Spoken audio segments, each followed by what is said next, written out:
என்றால் 10 நாள் வரை அருமையாக இருக்கும். ஃப்ரெண்ட்ஸ், நம் ஹோம்மேட் சாக்லேட் செய்வதற்கு முதலில் ஒரு தட்டில் நெய் தடவி வைத்து விடலாம். நாம் சாக்லேட் செய்யும் அளவை பொறுத்து தட்டை எடுத்துக்கொள்ளலாம். இப்படி நெய் தடவி வைத்து விடலாம்.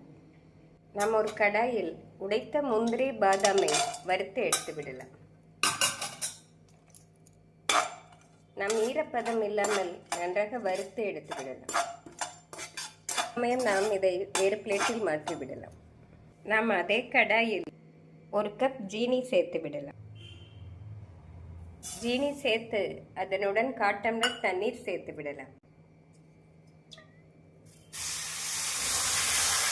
இந்த அளவு தண்ணீர் சரியாக வரும்.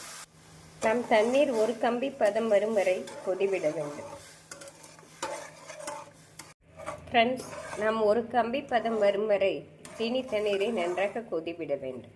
நாம் ஜீனி அளந்த அதே கப்பில் 1/4 கப் கொக்கோ பவுடர் எடுத்து விடலாம். நாம் கொக்கோ பவுடரை ஒரு ஜல்லடையில் சலித்து எடுத்து விடலாம்.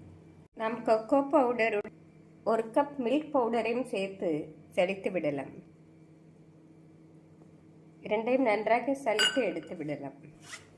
இப்படி நன்றாக சலித்து நாம் எடுத்து வைத்து விடலாம்.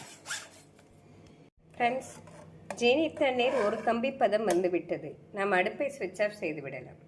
ஃப்ரெண்ட்ஸ், நாம் அடுப்பை ஸ்விட்ச் ஆஃப் செய்த பின்பு சலித்து வைத்திருக்கும் கொக்கோ பவுடர் பால் பவுடரை சேர்த்து விடலாம். நம் கொக்கோ பவுடர் பால் பவுடரை சேர்த்து அந்த சூட்டிலே கிளற வேண்டும். நாம் கெட்டிப்படாமல் கிளறி கொண்டே இருக்க வேண்டும். ஃப்ரெண்ட்ஸ், நாம் சாக்லேட்டுடன் அன்சால்டட் பட்டர் சேர்த்து விடலாம்.